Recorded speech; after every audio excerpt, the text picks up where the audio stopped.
Hello my dear student, good evening all of you.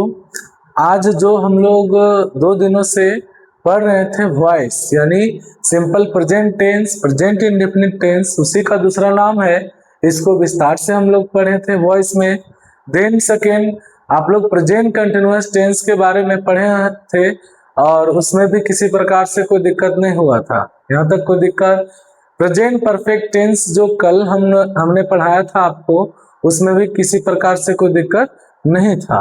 Just उसी के बाद आप लोग टेंस में पढ़े होंगे प्रेजेंट परफेक्ट कंटिन्यूअस टेंस, उसका जो बेसिक वॉइस कैसे बनता है, इस चीजों को आज हम लोग देखेंगे। क्लियर है? तो आइए विस्तार से हम लोग समझते हैं बाबू, क्योंकि पहले से ही बना हुआ है तो आप लोग 1 बाय 1 लाइन बाय लाइन अच्छा से समझेंगे, अदरवाइज नहीं समझ में आएगा।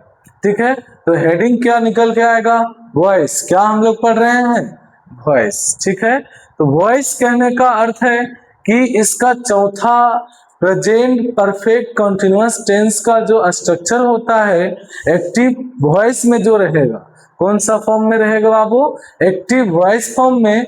तो उसका स्ट्रक्चर हमेशा इस तरह रहेगा, subject plus have oblique has.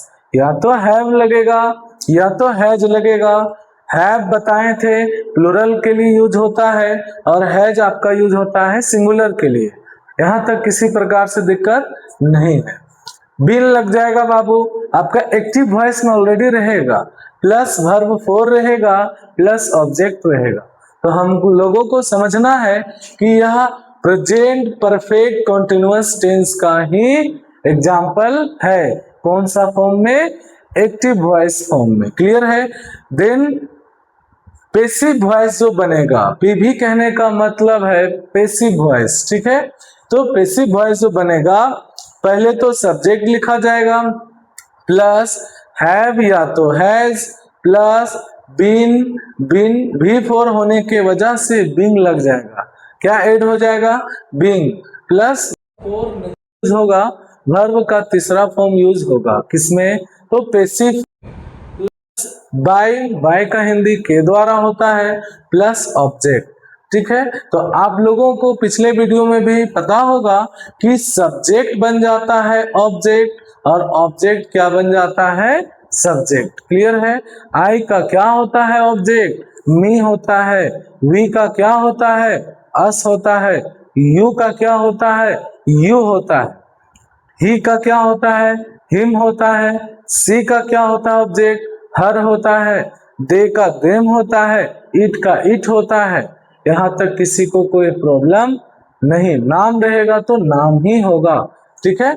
तो इसी स्ट्रक्चर में हमेशा रहेगा एक्टिव वॉइस, तो आपको पैसिव वॉइस में कन्वर्ट कर देना है। तो देखिए आज एग्जाम्पल हम लोग देखेंगे इसी में आगे। I have been playing cricket. I have been playing cricket, यह इस स्ट्रक्चर में फॉलो हो रहा है? हाँ सर, एकदम हो रहा है। सब्जेक्ट आई बन गया। हैव हैज में आई के साथ हमेशा हैव लगता है। बीन लगा हुआ था तो बीन भी है। वर्ब फोर था, प्लेइंग है। ऑब्जेक्ट भी क्रिकेट है।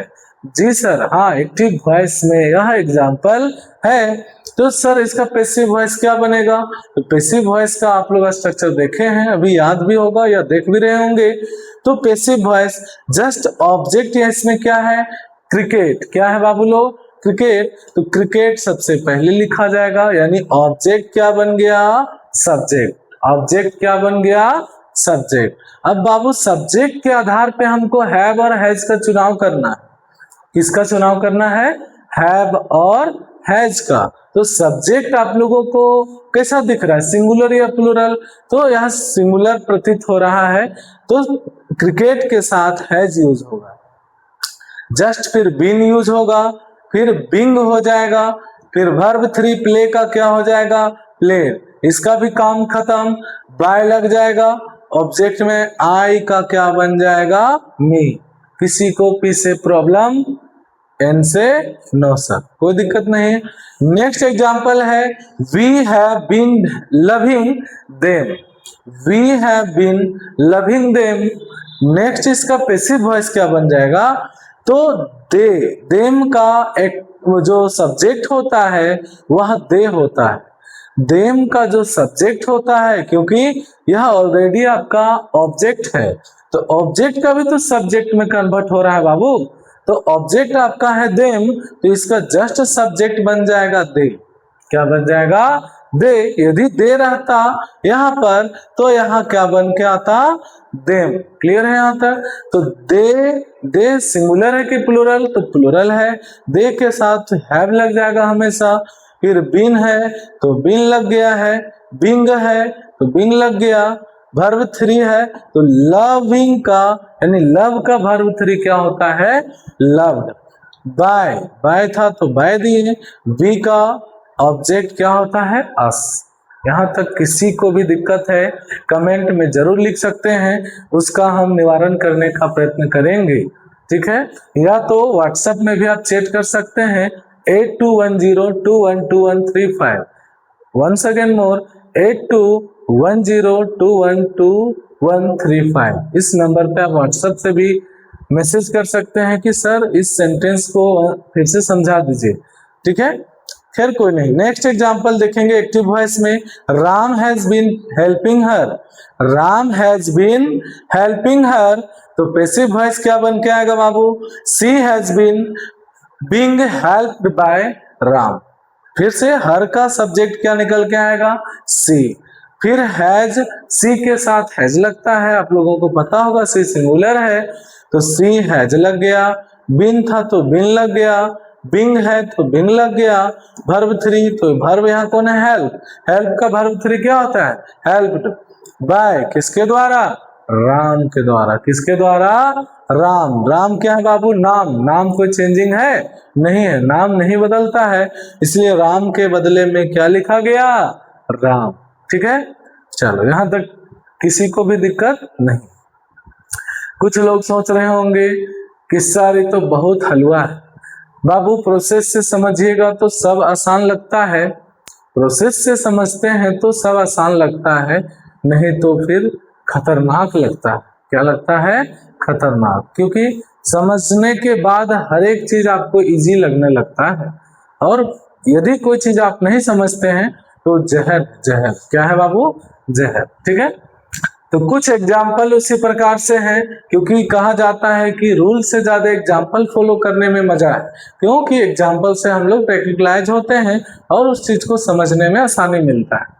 देन नेक्स्ट जो सेंटेंस है बाबू एक्टिव वॉइस का, they have been eating mangoes. They have been eating mangoes. Once again more, they have been eating mangoes. तो मैंगोज सब्जेक्ट बन के आ गया, मैंगोज प्लूरल था इसलिए हैव लग गया। बीन, बिंग, रूल के अनुसार हैव बीन जो लग रहा है बाबू, तो बीन और being. Eaten by them, they का ऑब्जेक्ट क्या होता है? देम। नेक्स्ट है he has been playing football. He has been playing football, तो football has been being played by him. ठीक है, आप लोग अपने कॉपी में नोट डाउन करते चलेंगे। Active voice, she has been singing a song. She has been singing a song. A song has been being sung by her. ठीक है, सी का हर हो गया। We have been drinking water. We have been drinking water. Drinking water. ठीक है बाबू, passive voice क्या बन के आएगा? Water has been being drunk by us. We का ऑब्जेक्ट क्या बन के आता है? us आता है। क्या आता है? us. फिर एक्टिव वॉइस है बाबू, they have been talking English. They have been talking English, तो English has been being talked by them. Next example है he has been thinking thoughts, तो thoughts have been being thinked by him. फिर है बाबू Rohan has been learning Hindi, तो Hindi has been being learned by Rohan. फिर है आपका next example and last example आज के लिए, Rekha has been writing a letter, तो ए लेटर पहले आ गया, फिर ए लेटर सिंगुलर है इसलिए हैज लग गया, फिर बीन लग गया बाबू, फिर बीइंग था रूल के अनुसार, वर्ब 3 राइट का क्या होगा? रिटेन। क्या बोलते हैं हम लोग? रिटेन बाय रेखा। कोई दिक्कत है किसी को? नहीं बाबू। कुछ वर्ब फॉर्म्स को आप जरूर याद रखेंगे, जैसे गो का वर्ब 2 होता है वेंट, वर्ब 3 होता है गोन, वर्ब 4 होता है गोइंग, वर्ब 5 होता है गोज।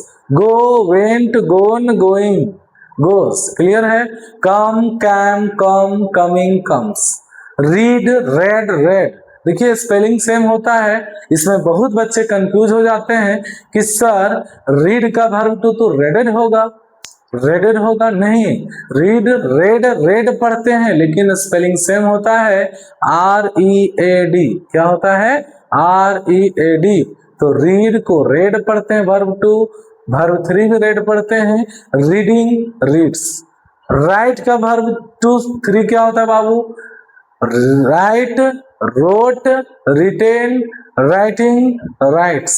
कोई दिक्कत यहाँ तक किसी को? एकदम नहीं होना चाहिए। एक और बच गया छोटा सा, इट। इट का यूज बार बार होता है, eat, ate, eaten, eating, eats. Once again more, eat, ate, eat, eaten, sorry, eat, ate, eaten, eating, eats. Clear है यहाँ तक?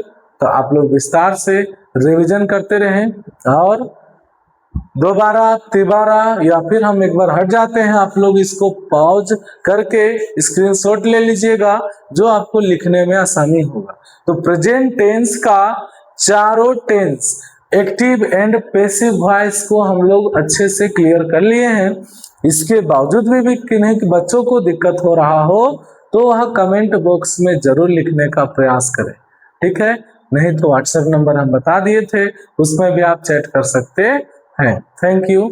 आज के लिए इतने ही, रिवीजन करते रहें।